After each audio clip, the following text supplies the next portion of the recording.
We are the Chroniclers. Hi, I'm the leader, Robin G. Santos, and these are my members. Hi, I'm Leslie Lopez. Hi, I'm Justin H. Infante. Hi, I'm Tanya Jewel Miranda. Hi, I'm Margaret Alonso Mardocchio. And hi, I'm Melanie Banglista. And join us as we are about to discuss the million years after the Big Bang.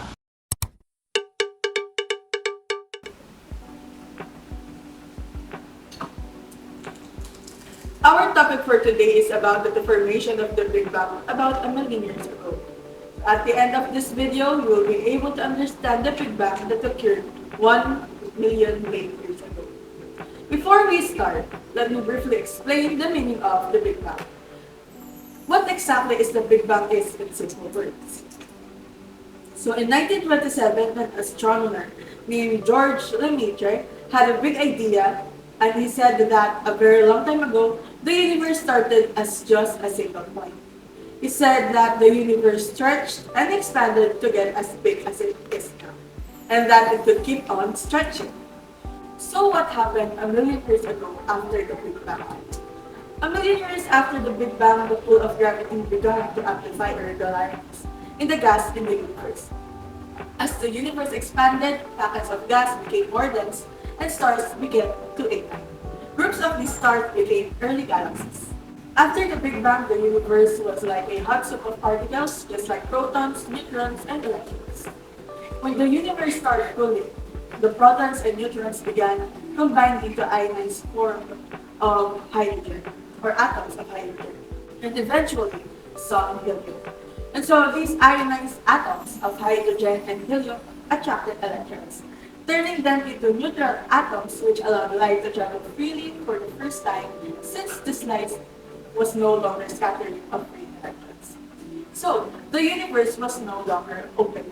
However, it would be still some time, perhaps to a few 100 million years post-Big Bang before the first sources of light would start to form, ending the cosmic dark ages and exactly what the universe first like.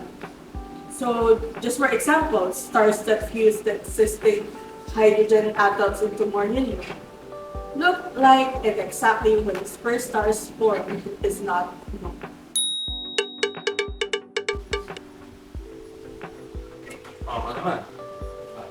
Beginning to the end of the universe, the first stars are born 380 years after the Big Bang. The cosmos was a hot, dense mixture of protons, electrons, and other elementary particles, and light's elements. But the expanding universe was cooling fast, and once the temperature dropped to about 4,950 degrees Fahrenheit, protons and electrons were able to form atoms. Not all atoms, mind you. No gold was floating around or aluminum, or even elements as light as oxygen. Hydrogen and its heavy isotope deuterium accounted for about 3/4 of everything.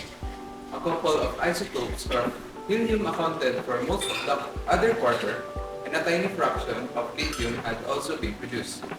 Just because brand new hydrogen and helium were swirling about dozen mean stars were popping into existence. In fact, the first of those luminous objects didn't appear until the universe was about 100 million years old. So, for a span of time longer than the dinosaurs have been extinct on Earth, there were no stars or galaxies, or for that matter, any objects emitting light. It's out of this darkness that astronomers are trying to piece together the origin of the first generation of stars, called population tree stars. As brightly as they shone, their light is now too faint to be detected by current observations. But through scientific detection or detective work, astronomers are beginning to understand how these elusive objects live and die. A major clue comes courtesy of the cosmic microwave background, the relic radiation that formed in the hot early universe. This radiation has been cooling ever since it was emitted as the cosmos expands. Currently, the background temperature is about 2.73 kelvins or negative 455 Fahrenheit and negative 270 Celsius. Computer models shows that the minuscule density fluctuations in the early universe acted as starting points for immense cloud of gas. Without these variations in structure, nothing would have formed. The whole cosmos would have evolved into an ever-thinning homogeneous cloud of hydrogen, helium, and a tiny bit of lithium.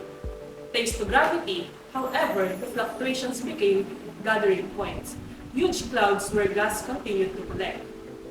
Eventually, the clouds contracted. As they did, they heated up to more than 1,300 Fahrenheit or 700 Celsius. If a cloud is hotter than about 10 kelvins or negative 442 Fahrenheit and negative 63 Celsius, the speed of the atoms inside it will be too fast for them to stick together and eventually form stars. But the clouds in the early universe were larger and much more densely packed than the modern day nebulae. Within them, some hydrogen atoms paired up to become hydrogen molecules. And because molecules are better emitters of infrared radiation, the temperature dropped and clumps inside the clouds and could contract further. The clumps didn't split as they contracted, so only a single star formed from each one. The results was the first stars were potentially colossal. Estimates range from several tens of solar masses up to 1,000 solar masses and luminous perhaps millions of times as bright as the sun. Eventually, the gravitational pull from these stars would attract other stars, and the numbers grew from there. Astronomers think that this took a few 100 million years, but at the end of the time, the first galaxies had formed. You may be wondering how anyone could figure out how stars formed during a time when the universe was unobservable. Fortunately, the cosmos wasn't as complex then as it is now, making it simpler for cosmologists to model. For example, they didn't have to account for shock waves from supernova compressing the material within distant nebulae. All available materials was one of the three lightest elements. There wasn't even any dust yet to affect how the clouds cooled.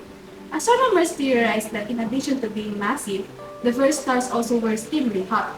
Their surface temperature may have been 15 to 20 times that of the sun, and the most of the radiation they emitted was in the ultraviolet region of the spectrum. And although supernova didn't play a part in the birth of the first stars, such events were a part of all of their deaths.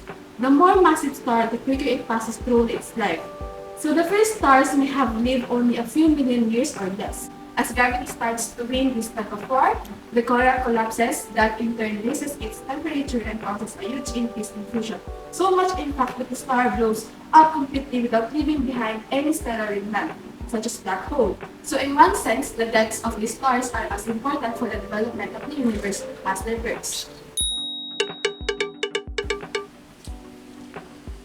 According to theoreticians, our part of the universe, what we can see and touch, accounts for only 5% of the total. The rest is either dark energy, about 69%, or dark matter, 56%. Dark matter also doesn't interact with normal matter except through gravity. So, although it's impossible to see directly, astronomers can detect it indirectly.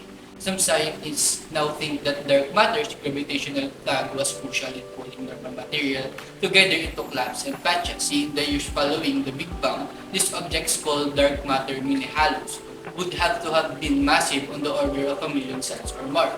Normal matter would have needed the gravity of that much mass to overcome the speed of the atoms as the star-forming cloud contracted and heated up. If the mini-halo were too small, the atoms wouldn't merge to eventually form stars. Of course, researchers can dream of building a giant telescope so powerful it could capture the light of top 3 stars unaided. So how fanciful is this prospect? Anna and her colleagues at the University of Texas calculate that a telescope with a mere 100 meters wide would surface if it were placed on the moon. That is, and their proposed observatory, dubbed the ultimately large telescope and posted in an online preprint last July, would lie in the eternal shadow of a lunar crater at the moon's south pole, isolated from heat that could interfere with its infrared observations. And that's the end of one of the articles that we have researched. Our discussion about Big Bang's history is up to this point, and we hope that you learned a lot. Once again, I am Elaine. I'm Robic. I'm Leslie. I'm Justin. I'm Tanya. I'm Marga, And we are the Chroniclers.